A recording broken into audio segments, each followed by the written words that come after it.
Hi everyone, thank you for joining us for this session. This is just one session in today's Integrated Marketing Virtual Conference for Nonprofits, brought to you by the Integrated Marketing Advisory Board. Before we get started, we just want to take a moment to thank our conference sponsor, Give Together, for helping us bring this conference to you at no charge. We also want to thank our media sponsor, the Nonprofit Times, for helping us get the word out about this unique conference. And we'd like to thank our session sponsor, which is Barton Cotton, for sponsoring this particular session. During the session, if you have any questions, please feel free to ask them on the questions chat box on GoToWebinar, and the session speaker will answer them probably at the end of the session. And so with that, I'll turn it to you, Mike. Oh, hi, everybody. Hopefully we're going to go over budgeting today and basically how to save and spend your next dollars for your budget. Slide 2, that would be me. I've been with Boys Town for the last 8 years in this capacity, which is running the annual gift program. I've been with Boys Town since 1989, so 25 years. Prior to this, I ran their caging operation and worked in the finance department. As we go through these screens, please feel free to ask questions. What would help me at the end is if you would somehow note, maybe by the title of the slide that I went over, and that way I would jog my memory and I could address whatever questions you might have. So on the first slide, really this is kind of an overview of what we want to accomplish today. Basically, how to maintain and to grow your budget. A lot of times, and a lot of this goes on in the first few years that I was in this area, you spend a lot of time almost defending your budget, especially your acquisition budget. So as we go through, it'll kind of be a tilt to that effect and to how to protect that so that you can maintain your program. Really, budgeting is no more than an extension of analytics that you do every day on your program. So as you look at your program, you should be looking at those same metrics that you're going to communicate to board members, to finance, to anyone else in the organization so that you know them inside and out. Just to give you kind of an idea, I spend about 4 weeks every year, and usually it's June is our budget time for the following year. So about 4 weeks of my time is spent just on actually putting my budget together. Boy, I would estimate another at least 4 to 8 weeks of the year is just going over budget, making sure you're on track, communicating that. So really, you are probably spending at least 30% of your time on budget. So it's a really good subject to go over, really know inside and out. The one bullet that I started off with there is to communicate, educate, and explain your budget. That is one of those things that you're going to want to know your budget inside and out. You're also we're in marketing. So depending on whether you're talking to finance, to a board member, to someone else in the organization, you're going to want to relate your budget and also your business to however they're hearing you. From a budget standpoint, an ROI is, well, from a budget strategy, you're going to want to approach everything with an ROI standpoint. That really helps you explain everything, and it keeps everything on a subjective level. Measurements and benchmarks, you're going to want to use the same ones each and every time and be consistent. We're going to go over testing a little bit, incremental improvements to your budget, and also looking at your program and also your budget from a long-term value perspective, and also to help you point out the consequences, especially with reducing the budget of a direct mail program, especially while it's doing well. Let me get to the next slide here. One of the things you might want to start thinking about is, what is finance thinking? This really helps. You know, you've got to get inside their head. You've got to know how they're approaching this. And they're kind of asking, or they're looking at, what kind of available capital do we have as an organization? What are we doing in the next 12 months for the budget period? Understand also that finance looks at a lot of things, especially in a nonprofit world, in a cost containment or a reduction mode. We're always under pressure to reduce our budget, to contain costs. One of the reasons they look at that is typically nonprofit organizations that, especially finance, and this isn't here nor there, but revenue generation isn't something that's readily understandable for finance. So, and I don't mean that as a dig or anything else, it just, they spend a lot of time controlling expenses. And so they're not familiar with revenue generation. And they're typically risk averse. And how they approach things that I have found is, we can control expenses, but we can't control revenue. So if you can control expenses, you've done all that you can do inside your program. They're always looking too at the degree of financial risks and impact that something will have. So when I present something, I lay the numbers out to them, especially like the test cells that I'm going to show you. The way we put our test cells together, we have about a 95% confidence level that a test cell is accurate, so that when we act on that test cell and we move to a rollout, that our results will be pretty consistent with what we have tested or what the test results show. And our results have kind of shown that out too. We're fairly comfortable acting on our tests. Restricted and unrestricted revenue. Finance really likes unrestricted revenue. The restricted revenue part is really where they don't like to have gifts come in that are restricted. They don't want their hands tied. And it's a little bit easier to do in a direct mail file. Alternate spending options. So in other words, what other projects do we have within the organization that we have to fund?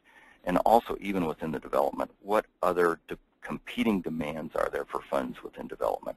And I'm going to show you a few of those, and I'm sure that some of you have heard those. Development alternatives to direct mail program.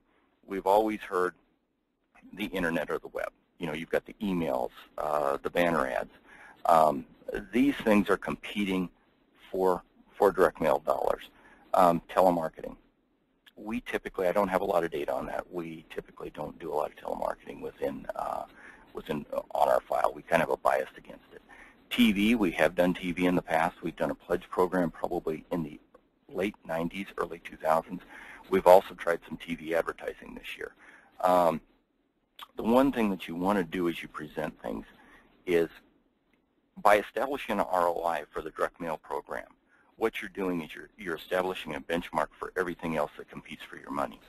So in other words, what you're really trying to say here is you're trying to hold these other channels accountable for the money that potentially would be diverted away from the direct mail program. You want anything that competes for your money, you want to show, okay, this is what I am doing. Show me what the alternative is, and show me that alternative can make as much money, or the ROI is just as well. The bottom half of the screen there shows new audiences. You know, we all hear about the new audiences. A Hispanic market. Do you want to expand your program to a Hispanic market? And then we always hear the ever-elusive younger donor. That one I will get into later on too. For instance, the Hispanic market. We have tested that to a certain extent. Now I'll talk about that a little bit more as we go through. Hopefully you have time to do that. But when you attach or when you attack a new audience like that, what you're really doing is there's so many programmatic questions to that, and also infrastructure. You know, because if you go to a Hispanic market, one, it's like, okay, if you get the results you want, now you've got to translate your things to the proper dialect. You've got to, you know, you've got to have somebody who understands the culture. You've got to make sure the artwork is that everything flows with that, and that's very difficult to do. That's almost like starting another department. Where I wanted to start today, this first slide, in 2012, this shows the number of weekly online donations that we get in at Boys Town for a period, and on the bottom row there, it shows what activities are taking place along the year, and so then hopefully you can kind of see a cause and effect there. What we have kind of saw over time, and this is from January to December, we set up 2012 as a baseline and went back and looked at that before we advertised on TV and before we took did some emails. So what you're talking about here is historically what we've seen in the past is, as what you'll see down here, is you see a number of peaks that coincide with the direct mail program.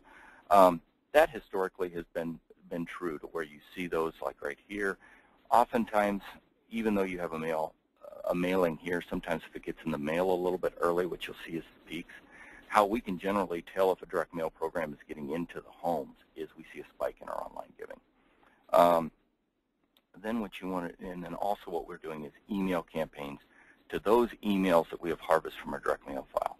We've got about 900,000 donors, and of those we were able to harvest around 250 to 300,000 and we use the email campaigns to complement our direct mail activity.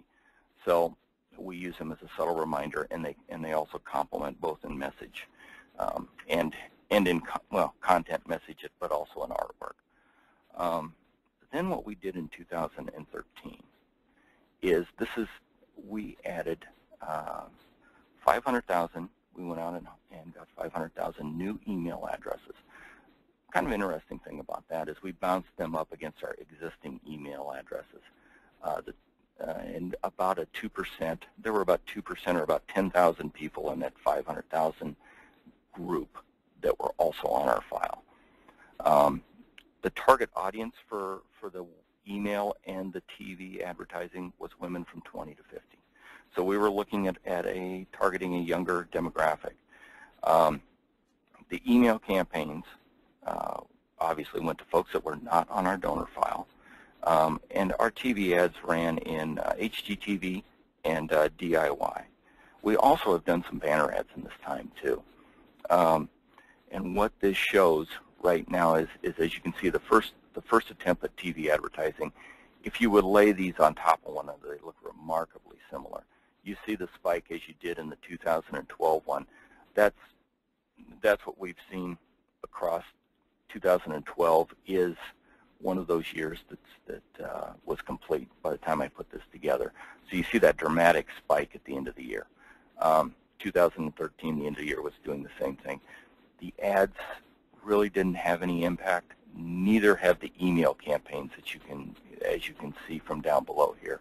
Those are also added in as different color dots. I don't know what you would call it, but as you can see, this kind of lays out the line and the activity that we had throughout the year. So hopefully in 2014, our email advertising and also our TV advertising was not out of the acquisition budget. It was in addition to our direct mail budget. So one of the things, by defending our budget, or basically by proving that we needed that money, the organization had to make a decision, or which was the right one. If you want to do these other activities, our marketing activities, to build awareness in that group, and you do that in addition to your direct mail program. You don't do that in place of your direct mail program. Continuing on kind of with the financing, what does finance look for? When they're sitting across the table from you, what are they looking for in you to say, okay, give me this money so that I can go out and make the organization money? Really what they're looking for is a history of success and credibility. And your results over time are going to give them that. And I mean laying that out. The capacity and ability to execute the plan. For instance, can you execute the plan that you're laying out in front? Do you have the bandwidth, staff-wise, money-wise, time-wise? Hispanic is a perfect example of this. We tested the Hispanic market, but in terms of carrying it forward, if you wanted to, it didn't pan out in tests for us, in initial acquisition tests. What we were hoping for was to see really good response rates so that we could build a file. Well, if you were going to build a file, you had to have the staff on the other side to execute it, because it would be almost like a completely different track of donors. They're looking for your knowledge of the business and the numbers, not only your numbers internally, but what's happening in the marketplace. And a lot of times you're going to want to leverage your vendors, have conversations with them. What are other people doing? What's working for them? For instance, this fall, we had a little bit of a dip in acquisition. You reach out to your vendors and go, what are you hearing from other people? And also share your information with them. That also helps you with your senior management in terms of communicating to them what's happening in the business environment and why you need to take the actions that you're requesting. Clear payback plan and dates. I mean, if you lay out a test cell for them, just go, this is what we estimate is going to happen. If you give me this money, I'm going to add this to the mailing, or I'm going to add this mailing. Based on our testing, this is what the results will be, and this is the month it's going to be in. And then also follow up with that. It also goes back to reinforcing that credibility and that success. And also, external validation of assumptions. You really want to start with long-term value, and what you want is you want somebody to do that for you. What we do is I do a long-term value analysis every year. And who does that for us is, that's part of our contract with our list broker. And our list broker, we send them the data, and they actually do a 20, 25-page long-term value analysis of our program, which helps tremendously. Your responsibility is to build the trust and confidence. You know your internal audience. You're going to talk different to finance than you are maybe to your marketing program or even within development. Define and repeat the same benchmarks and metrics. Get the same one set. Get everybody on the same page and keep repeating them so that you have benchmarks. And you can start to show a consistency in your benchmarks, but you can also show a historical trend, which is what I'm going to show you in how I present some of my information to the board and to finance. And then also provide tangible and visual analogies. You almost need an elevator speech. Just like you always hear the development officer say, you got 30 seconds in that elevator to make your case. Have specific examples in your mind and with the ability to tell to different people in your organization. One of the things that I've kind of convinced or have promoted within our organization is you need to assign values to your revenue generations. And really what you're doing here is you're placing value on, you need the cooperation of a lot of people within your organization. So in order to drive that home and probably enforce your own deadlines, for instance, 50% of your revenue is generated just because your mail is on schedule. In our program, I will do 15 campaigns again, 11 appeals, 4 journals, and I'll probably do 3 reminders as well. So some of my higher responding cells are getting as many as 18 campaigns a year. Now, in order to make money and to generate that revenue, you really have to keep on schedule. The proper spacing for those 11 campaigns are probably about 4 weeks apart. And then within 2 weeks, we interject a few journal campaigns. I always look at that as, you know what, if you can't do your job, you can't make your budget. And if you can't make your budget, you're probably not going to have a job very long. So you really almost, by defining this and copy at the bottom too, copy's worth 10%. We've got test cells where we did the A/B testing where nothing had changed but the letter. And there truly is about a 10% difference in copy as it relates to the revenue that's generated. Effective analogies. I wanted to give you a few stories or a few things to think about in terms of, depending on the audience that you're talking to relate a certain story, short, and to the point. For instance, it's one of your elevator speeches. Capital investment. If you're talking to somebody in finance, generally they understand capital investment. You would never buy a piece of equipment without doing a 5-year payback. And you're hardly ever going to buy a piece of equipment unless if it's never going to pay for itself in 1 year. It's usually a 3 to 5 year payback. Well, that's your acquisition analogy to somebody who is looking at, yeah, but it loses money. Well, the key here too to drive home is that when acquiring a donor, you're really acquiring an asset. You're acquiring a revenue-producing asset that will last for 5, 10 years. And at the end of that time, there will be a certain percentage of those people that give you a bequest. So it's also important down below, I've got one too, where tie your bequest revenue to your direct mail program as well. Another one, if you're talking to somebody in investments, really acquiring a donor or an acquisition program is much like buying a $100 or $1,000 bond for $1,100. You are actually buying that bond at a premium, and that bond will throw revenue off to the home every year. In my case, the home. Same way with a donor. You're acquiring a donor. There are certain metrics within that if it's managed properly, you will have a very profitable stream of income that comes in, much like a bond return. Investment return. A lot of times people will go, well, how much money do you spend? This is generally my answer to that. And I even had this in a board meeting once. They go, how much is your budget? My budget is $18 million a year. And what I told them in return, I didn't just stop there. I go, but we raise $32 million a year. So our net profit is $14 million every year, or it was in the last 12 months. Where else can you go? And don't be afraid to turn the question back to them. Where else can you take $18 million and get a $14 million return in the same year?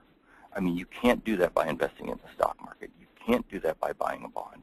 There is no other place I know of that you can do that. And by doing that, it turns the focus away from the expense and onto the revenue. And your whole goal there is to turn it onto the profit. I use a three-legged stool approach quite often, and in some of my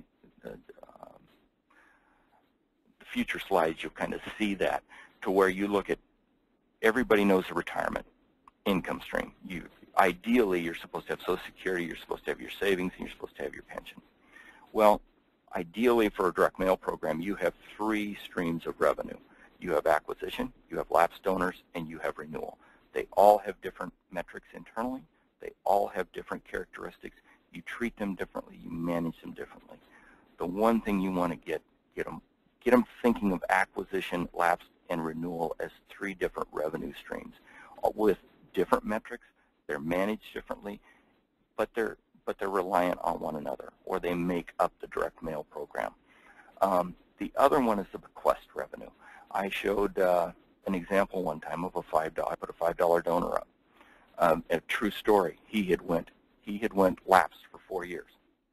So we had not received a donation from this donor for 4 years. We continued to mail him at a rate of 2 or 3 times a year. And at the end of that time, when he passed away, he left us a $1.5 million bequest.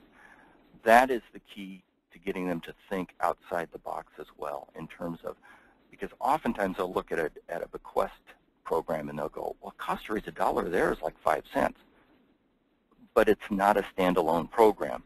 That bequest revenue is built off of years and years and years of direct mail activity. And then the one that I think is a challenge to everybody is the younger donor. And the reason for that is I don't run from that. My donors are 70 years old, and I admit that. Younger donor, how I put that is, giving is a life stage event. And oftentimes what causes this concern that boards and senior management goes, we got to have a younger donor. No, you don't. One of the first things that you do is you ask them, what is your definition of a younger donor? To me, it's 55. That would be about the youngest you really get a donor. In their mind, I almost guarantee you they're thinking of a 30 or 40-year-old donor. And you got to think outside the box in here and just say, what are 30-year-olds, what are 40-year-olds doing? They're paying off their mortgage. They're saving money for their retirement. They're saving money for their kids' education. They have a lot of demands on their income stream. It's not until somebody reaches that 55, 60-year age that they start getting their house paid off, the kids are through college, that they're starting to look around and they go, you know, life's been pretty good to me. What can I give back? And that's when people really start to get in the philanthropic mode, and they start to look for charities that they can give to. And so you almost want to turn that around on them and get them to realize that giving also is like. Also, the other thing that goes along with the younger donor is a donor file. Oftentimes people look at it as a standing army, and they go, it is set. It's not. It's a moving parade. And that's why you do acquisition, because you're going to lose 30% of your people every year. You've got to go out and you've got to replace those people, or your file will show fatigue rather rapidly. This was a slide that I gave to our board. This is our donor profile. It is what it is. It's 70% of our donors are age 70 or older. Now, I don't run from that. Somebody questioned that right away, and I said, you know what? 70 is the new 50. Life expectancy now is 85 or 90. So I'll tell you what, I've got 10 to 20 years with that 70-year-old donor. I'll take that all day long. Plus, they have the disposable income to give. Our donor file is 65-35, male and female. 49% of them are married, which married people tend to give a little bit more. I've noticed that if we can identify somebody as married, that I think it's 2 incomes, or not 2 incomes, but there's 2 people in the household. They feel a little bit more secure about their situation. 91% have no children, which is not, I mean, they're 70 years old. Hopefully they won't have children. About 15 to 17% of our donor file will be in the 40 range. But that just gives you an idea of where we do have younger donors, but as a percent of the population, they're very small. Our donors have a widespread net wealth. Over half of them are 300 to 1.5 million in net worth. They don't have first-person contact with us. We don't have a robust major gift program. The last one is kind of telling as well. 70% of our donors have made a catalog purchase in the last 12 months. 58% of them have actually purchased from 10 or more catalogs. Here's how I break out my information in terms of file size. Really what I have gotten our organization to do is my primary task is to manage the file size and also to manage net costs. I do that, or net profit. I do that by managing my costs, not cutting them. What you're doing in this type of to lay this information out to them, you're trying to educate the board and senior management. You're trying to inspire certain questions about your program so that you can also lead them and educate them. You're also trying to demonstrate the importance of acquisitions. For instance, on this chart, the blue bar is the people who are the renewal donors. They have given to you within the last 12 months. The green bar is the acquisition. And then the yellow at the top is the lapsed donors. What you want to try to convince them of, too, is a donor file is much like a revolving door going into an office building. You've got people that flow in and flow out of your file size all the time, and they take up different positions. Normally, you're going to lose 30% of your donors every year. So in other words, if my file is about 900,000, I need to get about 250 to 300,000 donors a year in order to maintain my file size. In order to do that, I need to do acquisition at an appropriate level. At the same time, I want to reactivate those lapsed donors who have maybe lapsed but are not deceased. So you've got to have a certain percent of your program going towards those. Within those there are different, you can go into the retention levels. You can go, of those 500,000 donors, I'm looking at 2013 right now, of those 500,000 donors, I'll maintain about 80 to 85% of those in future years. Once again, it is what it is. In acquisition, your retention rate is going to be about 30%. So if you get 300,000 donors, 100,000 of them will give you a gift in the next year. And of that, the lapsed donors, which you tend to be a little bit more aggressive in terms of spending and in terms of your cost to raise a dollar on those folks, because you're going to maintain about 50% of those. So even if there is a second gift, you're getting another gift. They are a more loyal donor to you than are those folks that those 300,000 that you brought in. Then I also break down my revenue every year about this time too to summarize the prior year in the same buckets. Really, you've got we have a 70 to 30% rule. Generally, 70% of our income will come from the 30% of the donors that are renewal. That I think that's relatively typical, but you can't get rid of, you can't stop and just focus on those because your file size is going to shrink over the next 2 or 3 years to the point of extreme fatigue. And I'll show you that one on the next slide. On this one, what we do, and this is where the historical data really comes in handy. Boys Town's fortunate enough, we've been in the mail since 1936.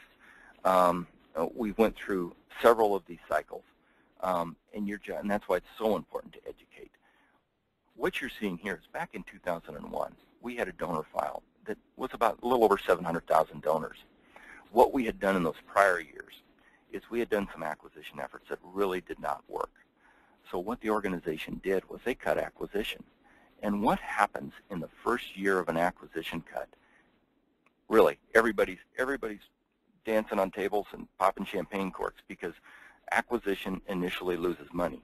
So when you cut acquisition, that money immediately falls to the net profit. And it looks like you're making more money. But what you've done is you've created a ticking time bomb for your organization because at some point in time, your file size is going to drop to an equilibrium point, which is exactly what happened. Here in 2002, we decided to cut acquisition again. And so then right here, year 3, I claim year 3 is the oh shit moment. It's like, oh shit, what did we do? We cut acquisition, and we cut it 2 years in a row, and now net profit starts to contract. And so now it's when everybody's like, well, maybe we do need acquisition. So we bounced along this bottom here trying to figure out what acquisition, whether we should have acquisition or just maintain. What we started doing here was starting to test about 2006. And you can see as we tested and then we applied. And along this line, too, we really didn't increase our funding for acquisition, but our results went up through testing.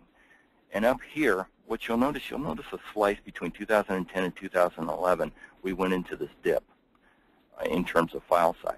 And the reason we went into the dip is the organization cut our acquisition budget again. What I did there, and what you really need to do, is to educate them at that point in time and go, if you're going to cut this, these are going to be the consequences. And where your historical data comes in, you're going to go, we're going to relive this again, folks.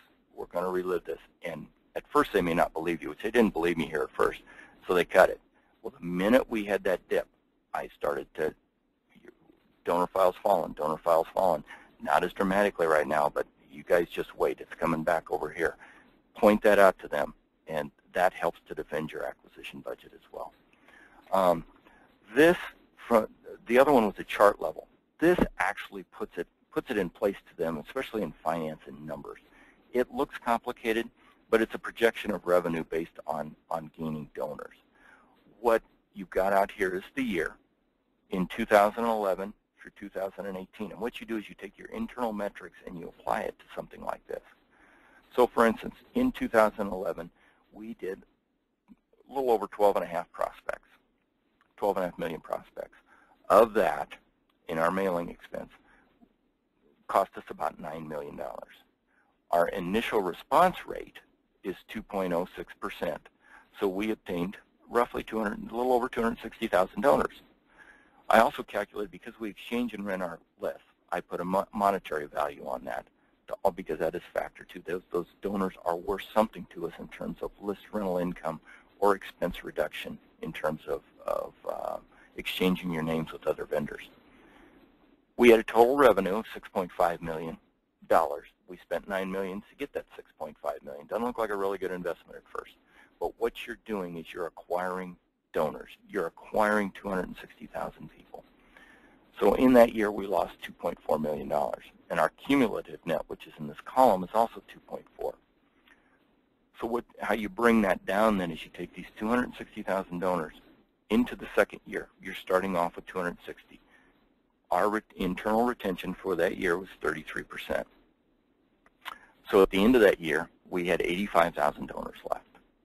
We had list rental income of 187,000. Total revenue was 3.1 million. So we actually made $1 million. On this group, this graduating class, as you would put it, think of it much like a graduating class in school, made us $1 million. Now, cumulatively, we were still down from the initial investment, 1.3. Where we start making our money is year 3. And so this is why in year 3, people start missing those donors that they cut up here. So initially, you can point out to finance that, yeah, if you took the whole acquisition budget out, you would drop $2.4 million down to the net immediately.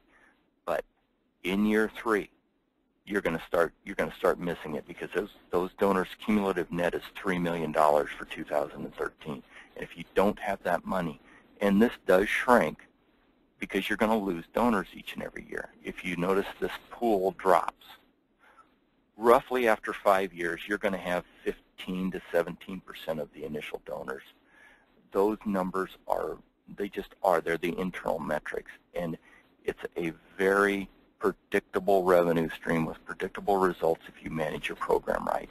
And that gets back to having the, gaining the trust and gaining the faith of senior management in that. What you want to do in the budget process is you want to, initially, they will go to cost to raise a dollar because they're cost focused. You want to move that conversation, transition that focus into response rates and net profit. And this is how I've done it in the past, and it has worked for us. Once we started testing, and here again, what I'm going to show you is what has worked for us. What has worked for us is premiums. Now, there's no value judgment on that. I know there are charities out there that don't believe in premiums, and that's perfectly all well and good. I'll explain to you why it worked for us and how I presented that information. So even if you don't do premiums, you can take away how this information is presented and hopefully glean something from that. For instance, here's a non-premium control that we had, and we tested a premium package against it. What the premium package was actually was a card package. The non-premium package, the cost of that package with postage was roughly about 30 cents a package. The premium package was right around 45 cents. So I increased my cost by 33%. My response rate, which is on this first row, went from 4% to a little over 9%. Amazing. I mean, just really get a pop. What I have found with running this program and transitioning to a premium-based program, because when you saw that chart before, we were not a premium-based program. We are now. The reason we are is because premiums work. What happens when you more than double your response rate is you reactivate a lot of $5 and $10 donors. So consequently, what happens is your average gift goes down slightly. But as you can see, this is the number that they want to focus on. They want to focus on cost to raise $1. In this instance, cost to raise $1 went down. I'll show you an example where that was opposite in the next slide. So the cost to raise $1 went from 48 cents to 34 cents. That's a great number. Look at what the net revenue per donor went. I more than tripled the net revenue, which is the net profit, which gives them more income to spend on program. So really, by increasing the amount of money that you spent on packages, you actually increased your revenue. And this is part of how you lay out cost to raise $1, but you also lay out net revenue. And then what you try to draw their focus down to net revenue, because really, truly, that's what you want to do. Because if you can raise more money, your organization can be healthier and it can raise more money, or it can do more good. Here's a chart that outlines some incremental testing that we did with one program or one package. The control in this package, or in this test cell grid, is a journal. It's an 8-page informational price with a BRE with an OE, and the response rate on that is like 4.71%. What you show here too is you don't need huge jumps in response rate to make more money. And the reason for this is what you want to realize and what you want to explain almost as well is you have a number of fixed costs in this control. So if you think about this control as you need an outer envelope no matter what you do, you need a BRE, you need a letter, you need a response device, and you've got to pay postage. Those things are all fixed costs to do a mail program. Now, by adding another 10 cents or 20 cents to put a notepad labels in there, what you've done is you've magnified any increase in revenue that you had, because your revenue, that premium is going to drive your response greater than your cost, and it's all going to drop to the bottom line.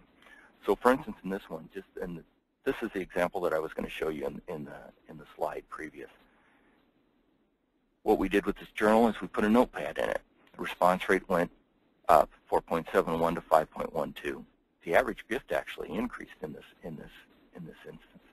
The cost to raise $1 increase, which ordinarily is a bad thing. And this is one of the effects that we found. As you increase your response rate, if you add premiums, but look at your net profit. I made more money for the home. The home now has more money to spend. Yes, the cost to raise $1 went up, but your net revenue per donor went up as well. And then what you're really comparing here too is you're also comparing twofold. These 3 premiums, or mixture of premiums, in this case the last one we combine the labels in the notepad, compete against each other. So what you're doing is, what's my optimal package here? And in this case, it's leave the notepad out and just put the labels. You get a higher response rate.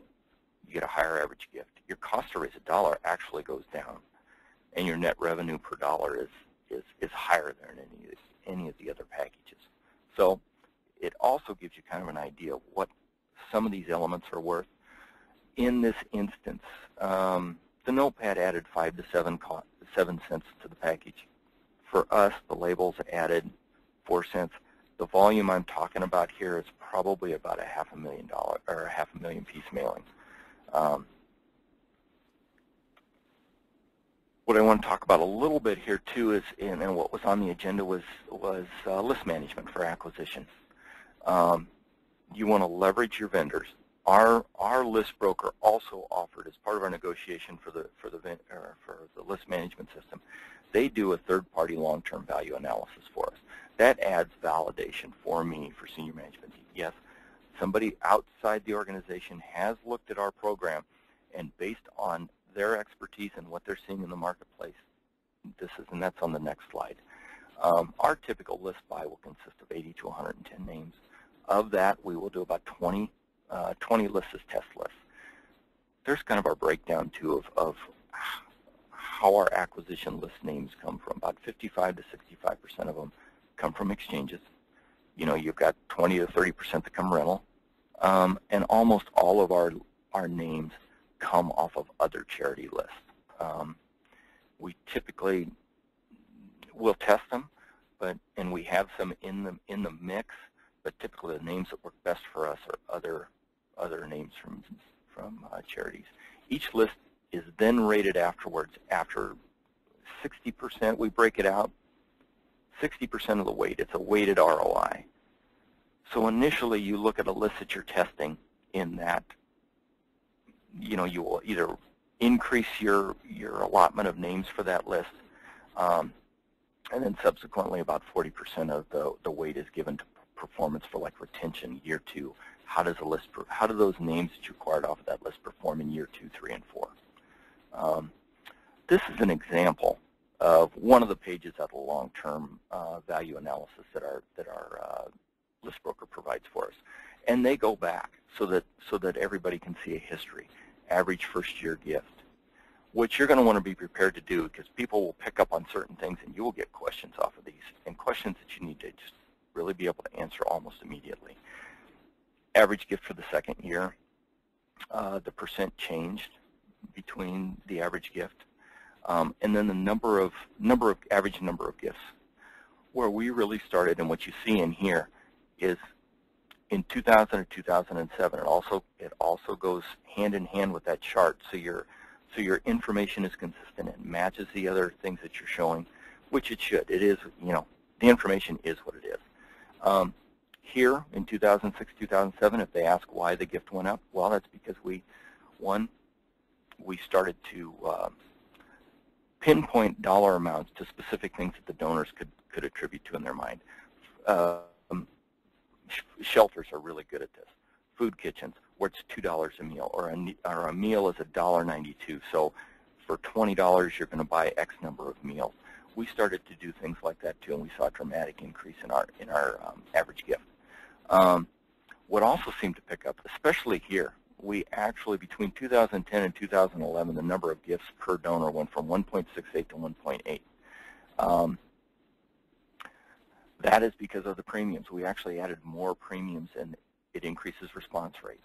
What they will also probably go to is why is the percent of increase decreasing year over year, where you had some nice average gift momentum here, and all of a sudden it stopped. Well, what you want to do there is you just want to point them back.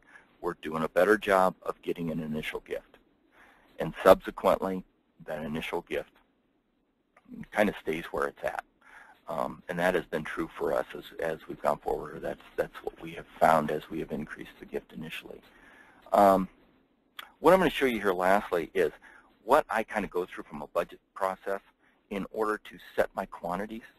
And if I can get out of this screen, you're on my desktop, I will show you what I mean in terms of the report that we print out to organize your data so that you can better able to judge, to set your quantities. I do this. This is what takes me about a month every year, because I've got 18 appeals that I've got to go through, and I go through cell by cell to see what the ROI was on those based on cost to raise a dollar, but also net profit, and I manage that net profit number. What you're going to want to do is initially arrange your donors in donor sales. I'm assuming most of you do this now. So in other words, all your $10 donors will be together, $5, $20, $25, $50 donors will be together. Then what you want to do is break down, I almost call this a poor man's model, but it's highly effective. You break down those donor segments in terms of how many gifts those donors have given. So you take all the $20 donors who've given you 1 gift in their lifetime, 2 gifts, 3 gifts, 4 gifts, and you place them on top of each other. And what you see is an incremental lift in response rate, which I'll show you in a minute. And then each segment should be calculated to reflect net profit per piece and cost to raise a dollar. So then if you can also share this with finance too. You can also have this in your back pocket. It's not something that it's for your use, not really something that you throw out there unless somebody really wants to get into the weeds.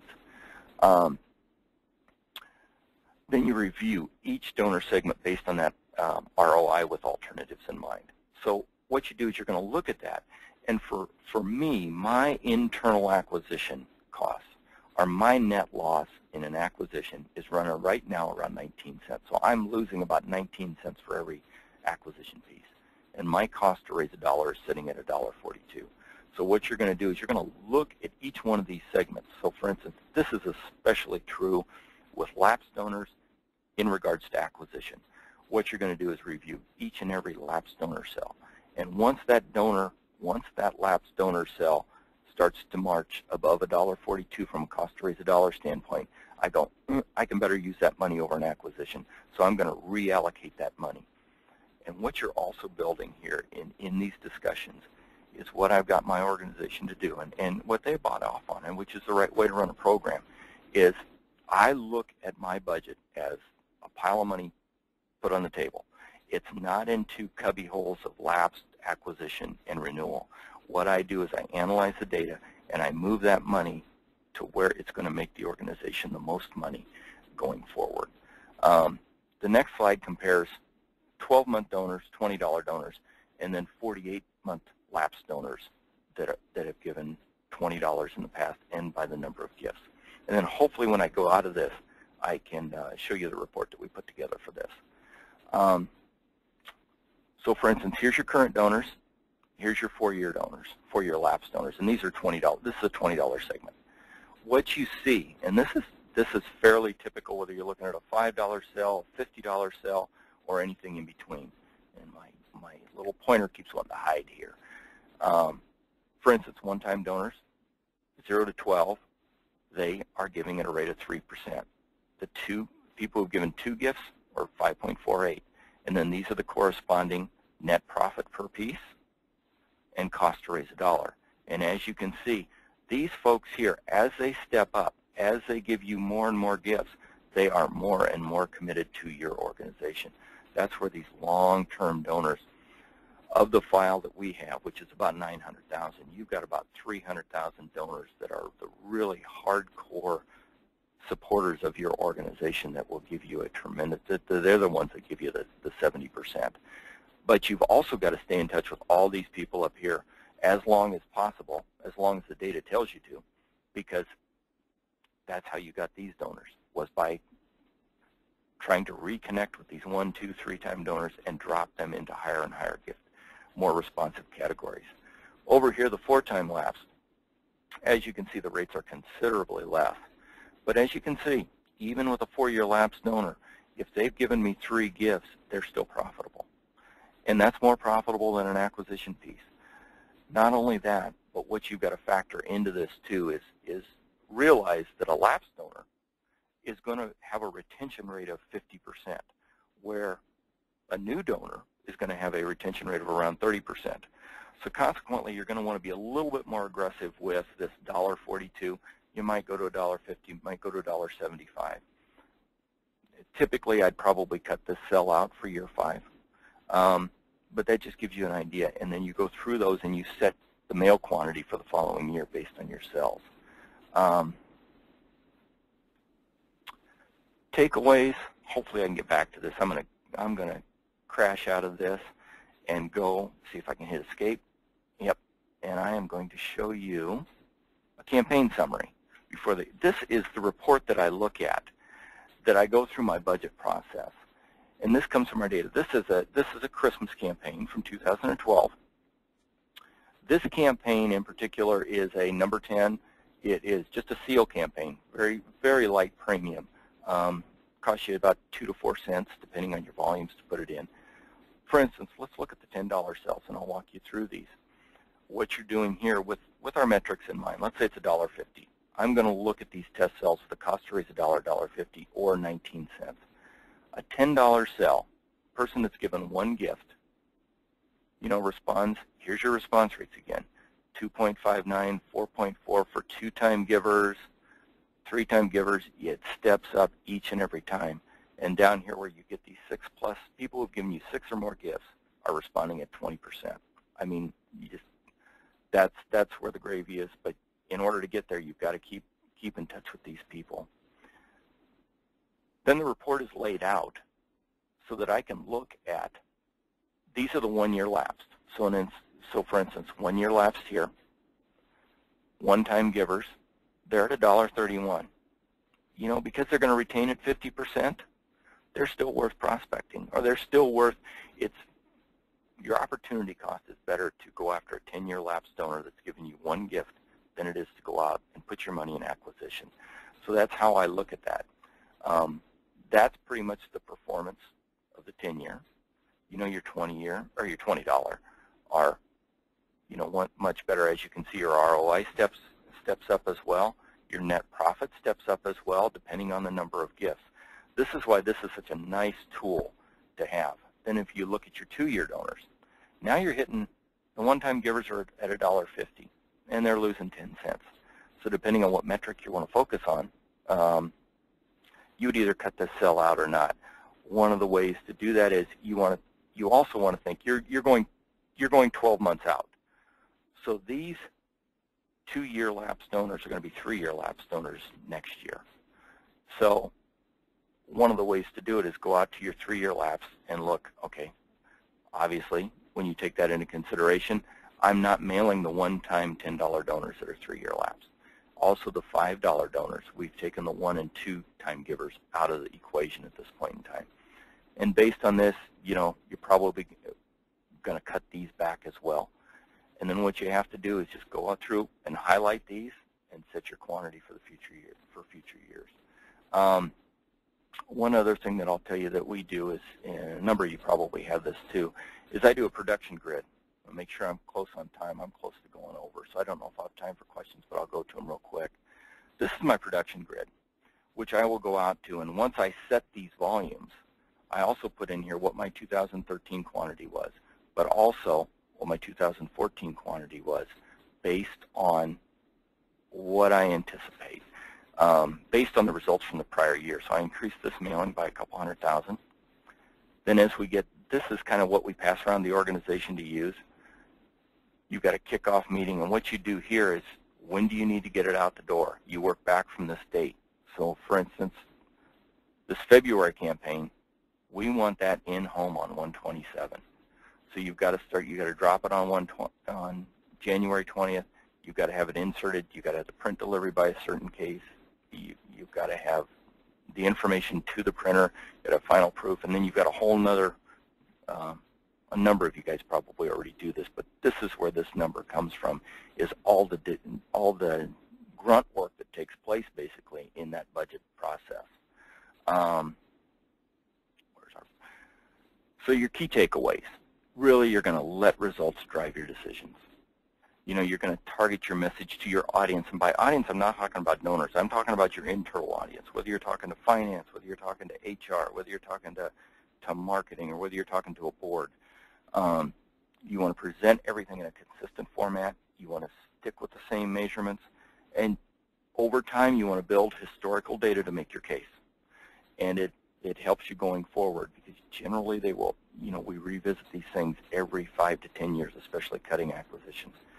And you really want to try to transition that focus from revenue and net profit from expenses. So you want to start shifting that focus. What I have found is response rates typically take care of almost anything. That's a sign of a healthy program. I can answer questions at this time. I see we've probably got about 3 minutes left. So if there's anybody out there who has questions, let's see. Does not look like there's any up on my chart. That kind of concludes the presentation for the day. Thanks for your patience. I hope you gained something from this. Wait a minute. Oh, there were some questions. go up and start from the top. Forward there.